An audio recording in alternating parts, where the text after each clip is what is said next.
Alright, we're back. We're heading towards the most important months of our season here, and I'm back for another round in this challenge. If you don't know by now, I'm doing a legendary difficulty run on manager career with Hartlepool United. The objective? To win the Champions League. I have 14 seasons to do this. Anyways, why am I doing this? Bruno's free kick against Arsenal gave me the energy I needed, and I don't care if the wall was too far.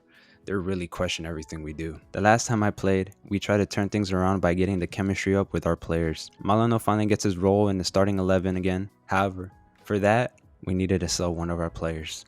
Yeah, Aziz is officially gone from the squad for 10 million euros. It's sad, but we gained the capital to expand our youth academy. Malino picked up where Aziz left off and started scoring. Adam Pascual and Omar Bogle has been firing on all cylinders. Do we have enough to find a spot for an opportunity to get promoted, or will we find a way to stay another season at League One? Find out this episode. Back in action. Our new youth scouts have brought us some talent to review. Raul Haxiu has a couple of players from Albania with promising potentials but nothing that stands out. However, across the river, Theodore Whitehouse has brought us some interesting players. First and foremost, Alexandre Bataille. He is a 17-year-old from France. He comes from the small but historic town called Grenade and is part of the under-18s and senior team for the amateur club Saint Aubin Grenade. This club is competing in the regional leagues in the 8th tier of French football. His scouting report came back as playing in central and left attacking roles, so he's a great youth prospect that can be an asset for us in the future as a winger. So we sign him. You know what's funny? His first name, Alexandre, means warrior or defender of mankind, and his last name, Bataille, means battle. Yo, low-key, I might just keep him for the name alone. Next, we have Noël Leonard. He is a 16-year-old from France. He comes from a small commune of Blitzbruck in the Grand Est region of France. He's part of the club of AS Blitzbruck, who play in the Grand Est League in the Mosaien district, which is still amateur football. He plays as a goalkeeper and is 6'2" in his young age. He has potential to be a great player in the future, so we signed him too. We sit on 11th, which is way better than last time. However, looking at the table, we have a chance to get a promotion playoff spot if we play our cards right. Luckily, we have that chance against 22nd side Doncaster. Our strongest squad is out there. No reason for us to lose. Yes, sir. OG man Crawford gives us a win with this last minute winner. Shout out Malino and Brat for giving us this win too. 3 games left on March. We now have 9th Oxford United. We are tied in points but with a game advantage. This could be the game that gets us above them.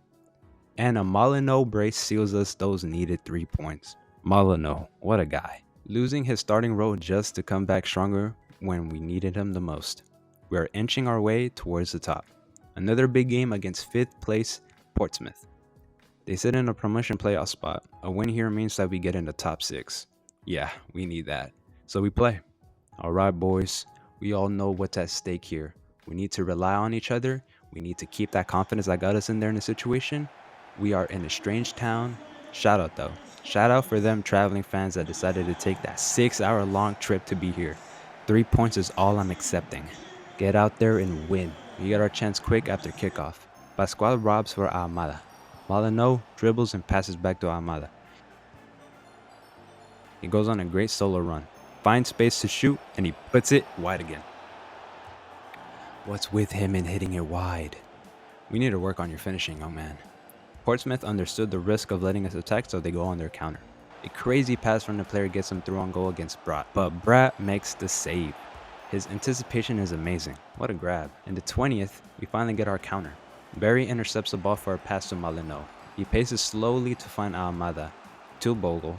Shelton pushes forward with Bogle and escapes to 2-on-2 for a shot at goal that goes wide. That goes wide. Oh man, what's with our midfielders shooting wide all the time? Portsmouth think it's better to control the ball as Almada takes their ball away for a counter. Malino on that finds Pascual. He makes his run towards the box and finds Shelton making good run in space. He has to shoot. Saved. What a block from their goalkeeper to keep it 0-0. In the 32nd, Johansson puts a body to it to bring it to Barry.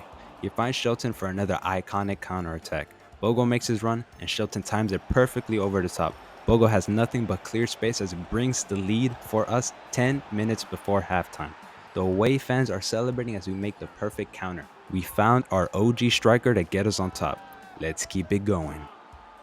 Minutes before halftime, great hustle by the young man as we move forward. Malino takes the ball all the way to try to find anybody in the box. Cleared out, but bad passing from them has Pascual jogging to the ball. finds Almada. Almada to Acevedo. Great hold up for Shelton. He switches directions for space and finds Bogle to make it 2. Shush. Shush them. Oh, goddamn. Shush them. Shush the critics. Shush the fans. We are now on top by 2 goals. Was it offside? Hell no. Boos can be heard from the home fans as we walk back to the tunnel. Our boys are finally showing out. Entering in the second half, we start to build from the back to play slowly. Very fine Shelton, who goes wide for Malino to Johansson. Back to Malino, goes on a solo run too fast for anybody to catch up, and he gets us the 3rd goal. In front of the traveling fans, we have made it 3. Great solo run, and what a great redemption story for Malino. The OG striker partnership is back in action.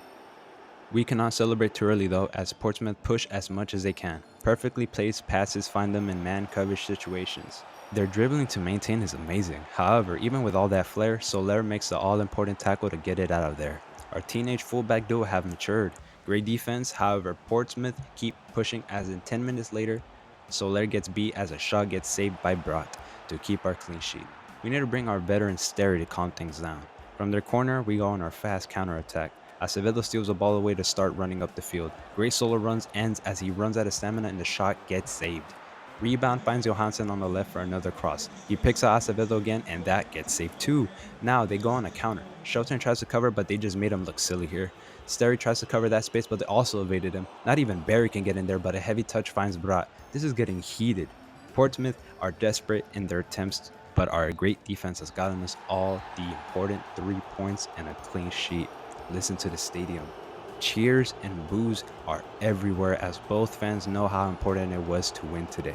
With that amazing win, we are now officially in 5th. We are in the driver's seat now. Automatic promotion doesn't seem to be realistic, but to finish in the top 6 is all we're focused on. Look at Bogle, man. So inspirational. We now head to our final game in March. Fleetwood Town sit in 21st, and nothing much to say as a Pascual brace seals us the ever important 3 points. We are undefeated in the month of March, which also gives us a small cushion as we sit in 5th. We move on to April with another youth scout report. Theodore Whitehouse is cooking again with another potential prospect, Olivier Cohen.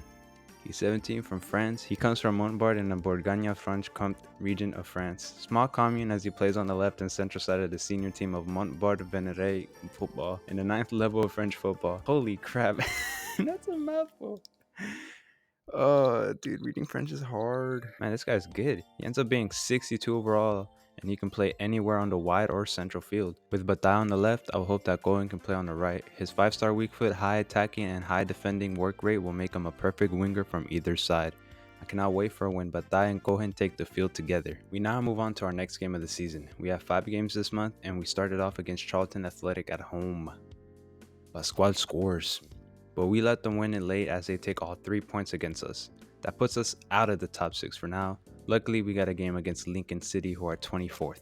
Tom FM's gotta be sad out there in this world. The current striker duo get their name on the scoring sheet as they went 2-1 against them. We are back in it, but we have a strong competitor with that of 4th place Bolton, and a 4th v6. It's gonna be very important for us to play this game. We head to the pool as we try to seal our spot in the top 6 as soon as possible. We're no longer worried about relegation, but now we have to worry about making it out of the league. Really harsh battle as any points drop can mean us being stuck for another season. It doesn't help that Bolton have the best away record in the league, so this will be an uphill battle for us. It seems like we don't have home field advantage. Alright, let's get it on. We try to start it off quick. In the 4th minute, we find Soler out wide. He lays a perfect pass to Bogle. Bogle tries to find anybody but ends up trying to win the corner. It comes off him before it went out. We're putting the right pressure here. I encourage the team in the silence to do more, honestly. From that goal kick, Almada wins the ball back for Pascual. Pascual uses Bogle to go on a solo run towards goal. He gets past his man, but with no options, he shoots and it's an easy save for the keeper. However, he threw it towards Almada for another interception back to Pascual. Pascual is trying to find any space to go in, but their defense was covering everyone until Shelton ends up uncontested. He shoots it past their goalkeeper to give us the early lead. El Capitano gives us the lead with a clever run to shoot it with his stronger foot. Nothing the keeper could have done to keep that out. The fans are loud right now. Let's keep it going, lads. Bolton moves slowly up in the field as in the 24th they try to maintain possession of the ball. They start passing it quick in front of our back line. We get caught sleeping as they pass Soler for a shot at goal, but a great save from Brat keeps the score the same. Claps from the crowd can be heard, and from that corner, we get going. Almada keeps track of the short pass and manages to steal the ball away from him to go on a solo run on the right. Acevedo challenges his man and maintains possession. Acevedo takes his man with him as he skillfully turns him around and runs to his left. He was too strong as he now has a one-on-one situation which he scores. Acevedo doubles the lead for us as we go 2-0 against Bolton at home. Almada is definitely responsible for both goals as he wins possession for us. This team is moving perfectly like a clock. Everything is running smoothly here. The referee must have an agenda though, as he ends up giving them a free kick in a favorable position. Thankfully, the ball goes nearly wide. Brat was stuck on his heels. From that missed header, we build from the back. Brat takes it for Barry. Barry runs for a pass to Almada. Almada finds Molyneux in the middle. Molyneux to Shelton, and we've seen this partnership before. Bogle runs as the ball goes over the top for a simple volley, but a miss hit sends the keeper to the floor as we get 3 on the board. The fans are ecstatic as Bogle has essentially sealed the 3 points for us before halftime. A miss hit volley has sent us to 3 heading towards halftime. No action until the 64th as Johansson takes the ball up the field. Quick turn scam finds Pascual making his run. Too much pace, too much strength to get in to get the 4, and it's saved. We're not afraid to put on the pressure though. Acevedo's short self wins the header for Almada.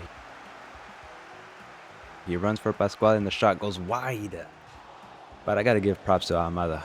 Our second signing for this club has been putting in work. In the 70th though, our defense keeps getting drawn out. They keep piling players forward to isolate Johansson. With no pressure left, they rifle past Brat to make a small dent to the lead. They were not done with their attacks. Minutes later, they push forward again. Skillful dribbling and dragging of our players causes Johansson to be isolated again for a block shot, but the rebound lets them get the lead down to 1.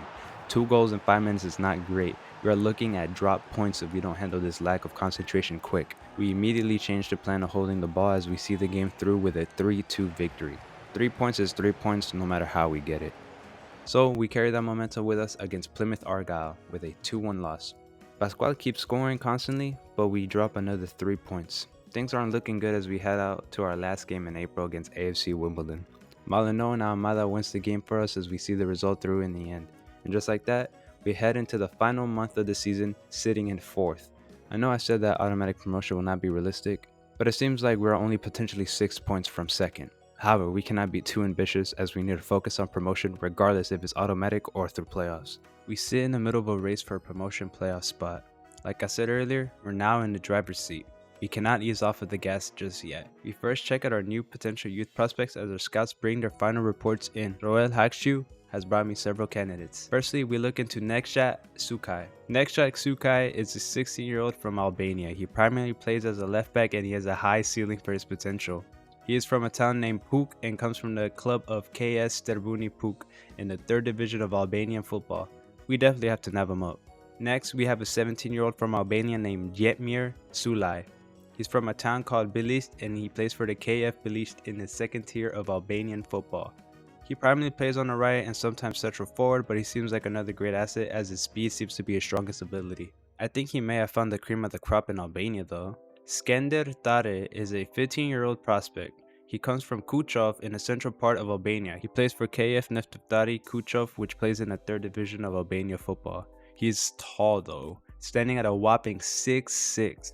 He has a high ceiling and at least the physical talent to play as a keeper, so we gotta sign him too. And because his potential is also great, I nab up Betim Hassani. He's 15 years old and plays centrally anywhere on the field.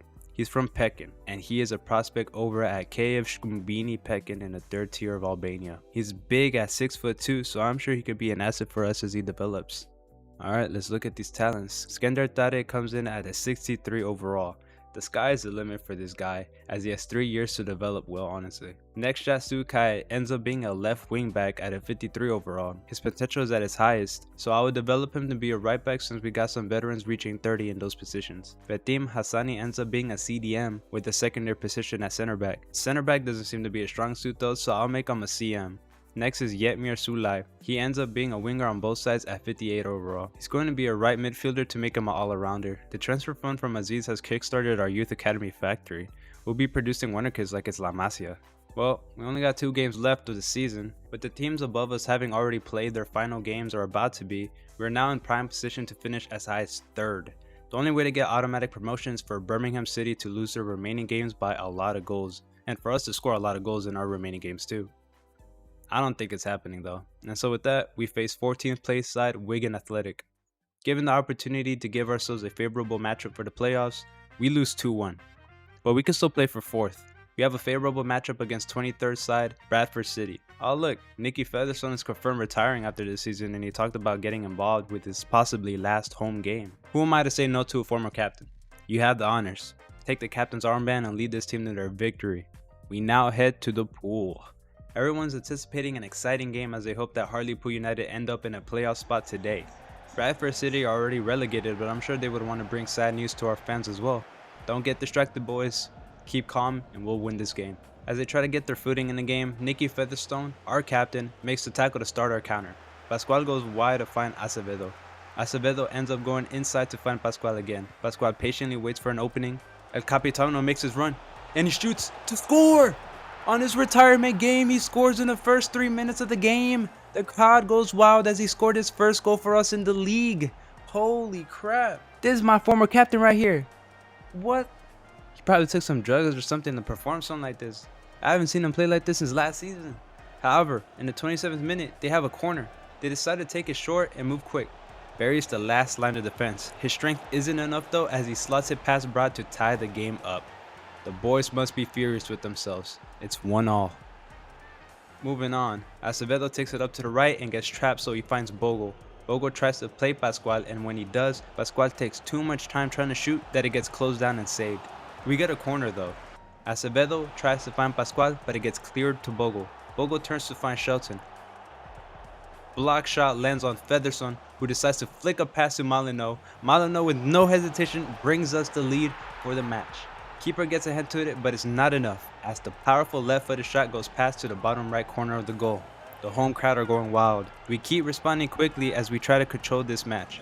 Heading towards the last minutes of the first half, they go at it again, slowly pushing forward. Their simple passes to draw my defenders out is not working, but a simple body block finds his space. It's saved at the final seconds. It's saved from Brat at the final seconds of the half. The corner doesn't result to anything, so we end the first half up 1 goal.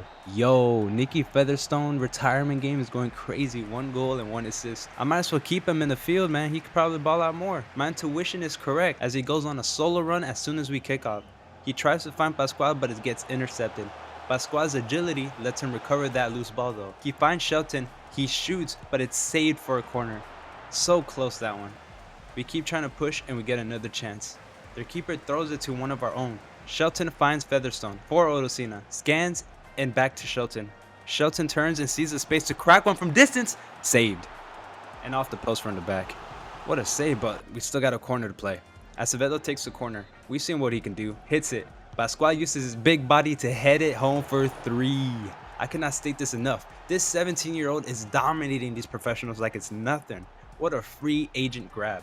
So with the lead secured, we start protecting our main assets for playoff football.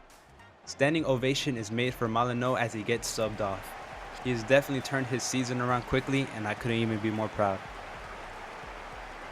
As we move to seal out the remaining 20 minutes, Featherstone gets beat. They push quickly as they try to salvage anything to bring us down. They make space by any means and tries for a cross. It reaches them to shoot, but Brat was there to make the save. Brat is fired up. From that corner, we end up trying to clear it, and eventually we do. Acevedo peeks at Bogle as he controls and hits a pass for Bogle to run to. Bogle, with plenty of space but running out of gas, finds Ahamada. He sets it up for it to get blocked. Pascual gets it though, quickly passes to Shelton for another long rager, and he scores it! We won! We definitely won. We got 3 points. Shelton got us 3 points. Shelton just got us the 3 points. He celebrates in front of the traveling fans. We have playoff football next, boys. Now, with 10 minutes left, we sub out Nicky Featherstone. The home crowd goes wild as they celebrate and cheer possibly the final home game of Nicky Featherstone as the captain for this team. Thank you for your services with the 2 years we had. I will never forget the OG, the Capitano.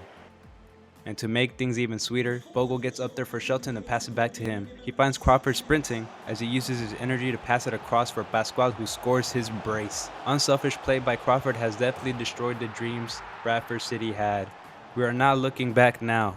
We see the game through as the final whistle is blown. The home crowd is delighted as we get into the playoffs.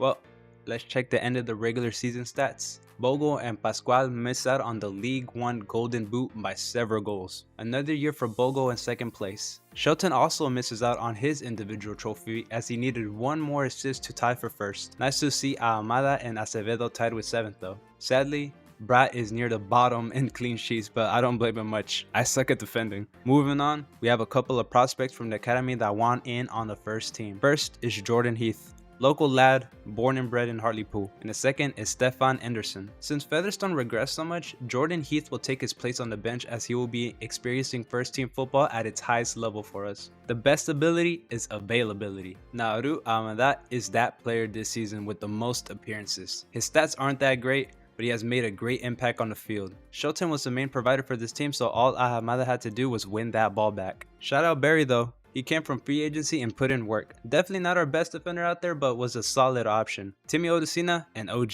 He developed well, one of our highest rated players and one of our most used players too. Him and Barry made a crazy duo that helped us scrape wins by just showing their defensive plays. Bruno Acevedo.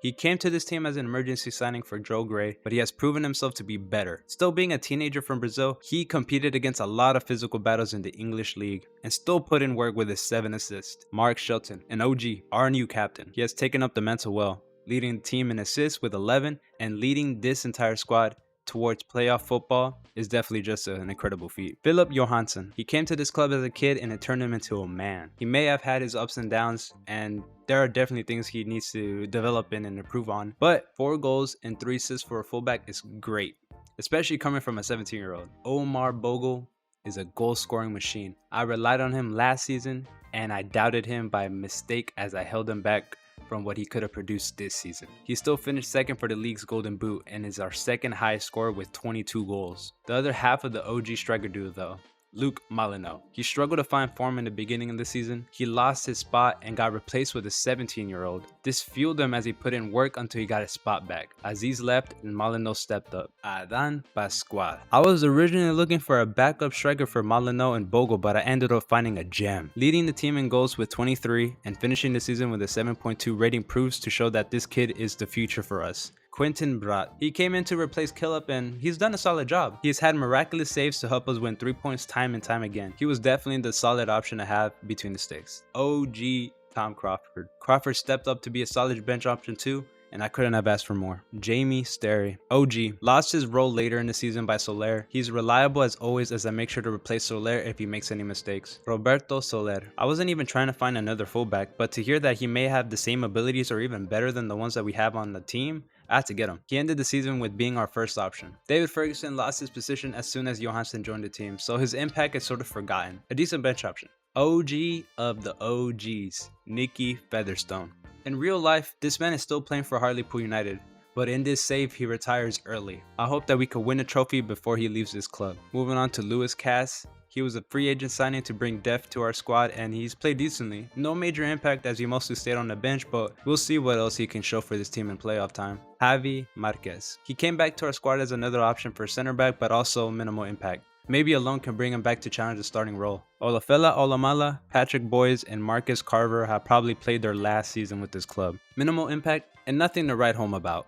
Carver did have a crazy run in a Papa John's tournament though, shout out to that. Joe Gray and Sang Hong Jo end up not playing much under loan, but they develop well. We'll see if those clubs decide to go for the buy option. And with that, we covered all the players on our team. Most of my signings turned out as expected and some of them even exceeded my expectations. They soared to be stars on our team. I'm very proud of the boys as we continue to strive for greatness towards our goal of winning that Champions League trophy. We finally succeeded in turning our season around. We finished in a playoff spot with a dramatic and entertaining last game of the season. Nicky Featherstone's retirement game was jam-packed with action. So with that now behind us, we will now begin to fight for the last spot of promotion. Also, I want to apologize for not uploading for like a while.